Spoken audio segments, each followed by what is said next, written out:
Salve Umbanda, Mojubá, Axé! Meu nome é Márcio Henrique e hoje a gente está aqui mais uma vez no canal de uma banda com o objetivo de elucidar, de esclarecer, de trazer conhecimento a respeito da nossa religião. Então, se você não é inscrito no canal, já se inscreve, deixa logo o teu joinha aqui nesse vídeo, compartilha esse vídeo nas suas redes sociais e acompanha a gente, porque hoje a gente vai falar sobre as 10 coisas nas quais a Umbanda acredita. O primeiro ponto que a gente precisa deixar claro, então, o ponto número 1 é o seguinte: a Umbanda é uma religião brasileira. A Umbanda foi anunciada no Brasil, na cidade de Niterói, aqui no estado do Rio de Janeiro, por um médium brasileiro chamado Zélio Fernandino de Moraes, através da manifestação do seu guia, do seu mentor espiritual, o Caboclo das Sete Encruzilhadas. Isso aconteceu em 15 de novembro de 1908. É quando a gente comemora, é quando a gente marca o dia da anunciação da Umbanda. Então, a Umbanda é a religião do Brasil.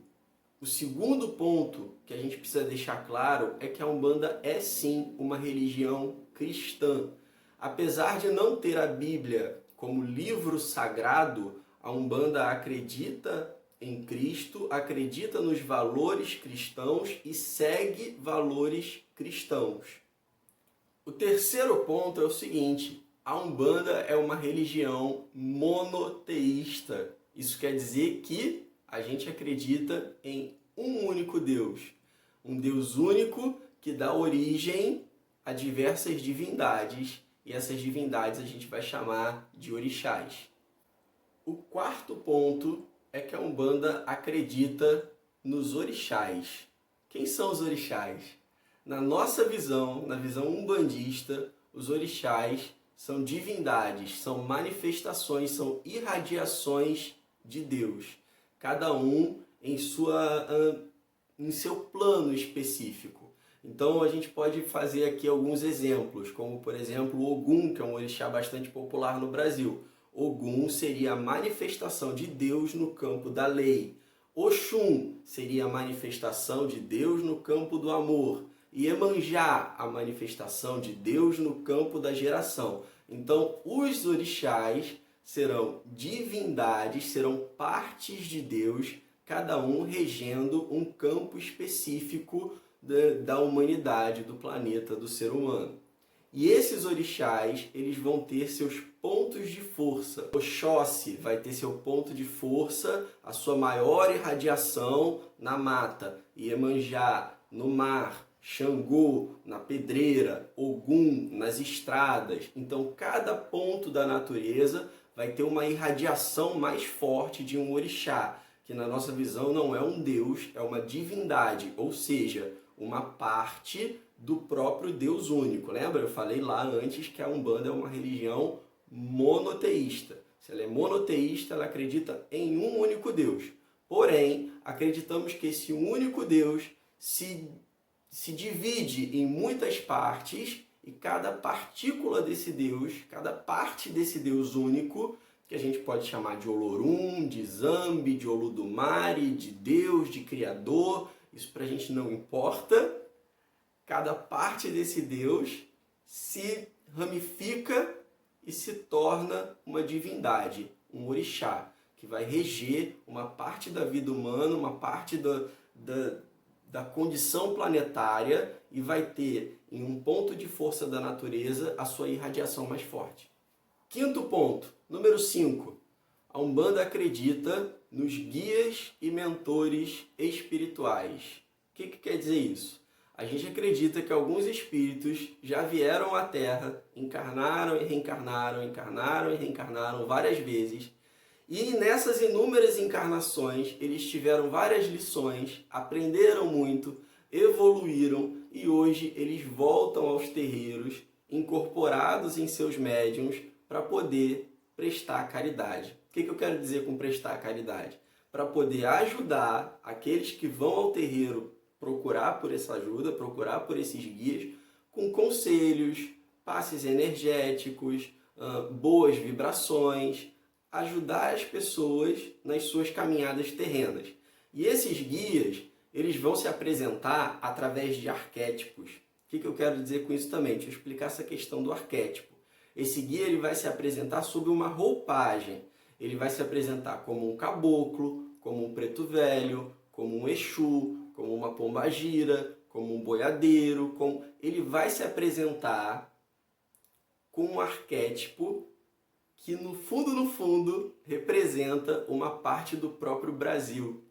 Esse arquétipo vai ter uma ligação muito forte com a própria história do nosso Brasil, com a própria história do nosso país.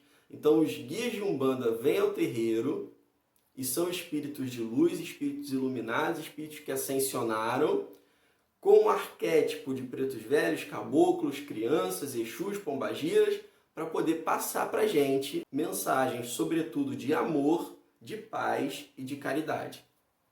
Então, sexto ponto, a Umbanda também é uma religião magística. O que isso quer dizer? Isso quer dizer que a gente acredita na manipulação magística de alguns elementos para que possa se fazer a condução energética de algumas situações. Então, se você chegar no terreiro de Umbanda, eu espero que você chegue em um, ou que você já participe de um. Quando você chega no terreiro de Umbanda, você encontra lá o preto velho manipulando um cachimbo, o exu manipulando um charuto, a pombagira com uma taça de champanhe, o caboclo com um ramo de ervas, etc, etc. São muitos elementos que fazem parte da liturgia de Umbanda, fazem parte do ritual de Umbanda. E esses elementos, eles não estão ali à toa, eles não estão ali por nada. O preto velho ele não está ali pitando o cachimbo porque ele gostava de pitar quando ele era encarnado. O Exu não está ali fumando charuto porque ele gostava de fumar quando ele era encarnado. Eles estão manipulando esses elementos, seja o charuto, seja o cachimbo, seja o elemento etílico, né, o álcool, sejam as ervas. As ervas são muito presentes em vários rituais na Umbanda. Todos esses elementos que estão sendo manipulados magisticamente para conduzir as energias a favor de determinadas situações. Então, desde uma vela acesa, desde um copo d'água, até uma oferenda com flores, frutas, velas, bebidas, água, tudo aquilo ali na Umbanda está sendo utilizado de forma magístico-religiosa. O que eu quero dizer com magístico-religioso? Quando eu digo que é religioso, eu já deixo subentendido que essa manipulação magística ela só é válida única e exclusivamente para a prática do bem. Então a Umbanda vai ser uma religião que vai manipular elementos de forma magística para conduzir essas energias em direção, mais uma vez, do bem, do amor e da caridade. Falando em religião que pratica única e exclusivamente o bem, a gente chega no sétimo ponto. A Umbanda não acredita no diabo. Então, pra gente, o diabo é uma construção católica, inclusive tardia. Isso, historicamente falando, a gente pode estudar mais a fundo. E a figura do demônio, do diabo, do capiroto, do Beelzebub, ou o nome que você quiser dar para ele, pra gente simplesmente não existe. Por quê? Porque na nossa visão não existe uma contraposição a Deus. Não existe alguém que está lá contrapondo Deus. Então a gente acredita assim que o ser humano é capaz de cometer desequilíbrios pela própria natureza humana. A gente é capaz de cometer atos ruins, a gente é capaz de fazer maldade, a gente, o ser humano, e não o demônio, o diabo ou qualquer outro nome. Não existe pra gente um inferno, onde a sua alma é condenada a passar lá pro resto da eternidade, você vai morrer, vai pro inferno e vai ficar com aquele diabinho lá te espetando com um tridente. Isso pra gente não tem coerência. Então, na nossa visão, o diabo simplesmente não existe. O que existe são desequilíbrios causados pelo próprio ser humano. Oitavo fato sobre a Umbanda. A gente não acredita em pecado. E talvez você não tenha noção do quanto isso é libertador. Porque a noção de pecado é a de que a criatura pode ofender ao Criador. Isso para a gente não faz sentido. Não existe pecado à medida que a gente não pode ofender ao Criador Supremo. Ele está muito acima de qualquer coisa que nós, seres humanos, venhamos a fazer. Mas se eu matar outra pessoa não é pecado? Não, não é pecado. É um desequilíbrio, é falta de amor. Você vai arcar com as consequências desse ato. É um ato hediondo, de ódio, criminoso, só que não é um pecado, tá? Mas se eu roubar é pecado? Não é pecado. É um ato criminoso, é um ato desequilibrado, é um ato muitas vezes de desespero, é um ato humano, não é um pecado. Então, mais uma vez, o ser humano comete desequilíbrios. Esses desequilíbrios fazem mal ao próprio ser humano.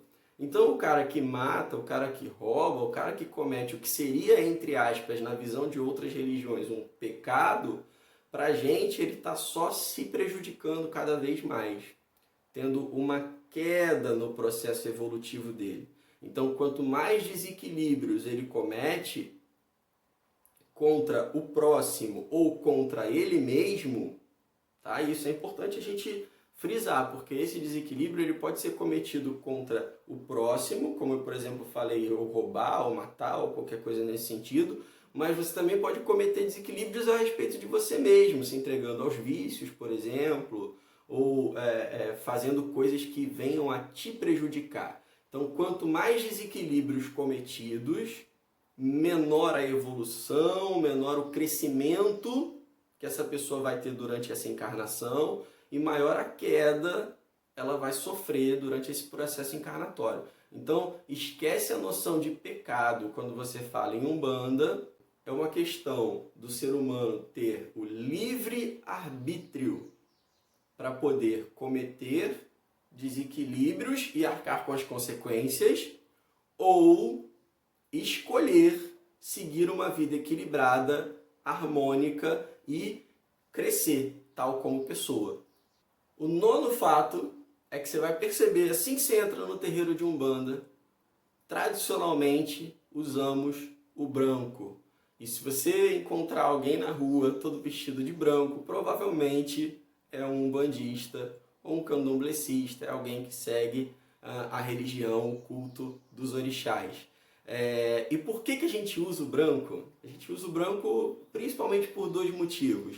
Para mostrar que ali no terreiro todo mundo é igual, todos são irmãos, e a gente anular a questão da vaidade. Está todo mundo de branco, está todo mundo igual, não tem roupa mais bonita nem roupa mais feia. Tá todo mundo igual ali perante aos orixás, perante aos guias, perante a Deus. E a segunda motivo pelo qual a gente usa o branco é pelo simbolismo da paz, pelo simbolismo do amor universal, que é algo que é muito forte dentro do culto de Umbanda. E para terminar, 10º fato, a gente precisa entender que existe a Umbanda e existem as Umbandas. Nossa, complexo isso? Não, não é complexo. A Umbanda é simples e é plural. Então, em cada terreiro que você for, você vai encontrar uma Umbanda. E aquela Umbanda é a Umbanda daquele terreiro. Todas essas características que eu falei anteriormente, elas são válidas universalmente para a Umbanda. Mas você pode encontrar em cada terreirinho espalhado aí pelo Brasil, seja ele do tamanho que for, uma Umbanda diferente. E essa Umbanda vai ser uma Umbanda linda para aquela comunidade religiosa. Então não existe Umbanda que vale mais e Umbanda que vale menos. Umbanda certa, Umbanda errada. Não existe um papa da Umbanda, não existe um livro sagrado da Umbanda. Temos muitos livros sagrados para ler, temos muitos saberes para absorver. Somos muitos e somos um só. Somos Umbanda. Galera, obrigado para todo mundo que ficou aqui comigo no vídeo até agora. Se você não deixou o teu like, esse é o momento. Compartilha esse vídeo nas tuas redes sociais para aqueles teus amigos que sempre perguntam para você assim, ó, o que é Umbanda, cara? Você é da Umbanda? O que é isso? Como é que é essa religião? Compartilha para poder explicar o que é Umbanda, no que a gente acredita. Salve, salve, axé, Mujubá.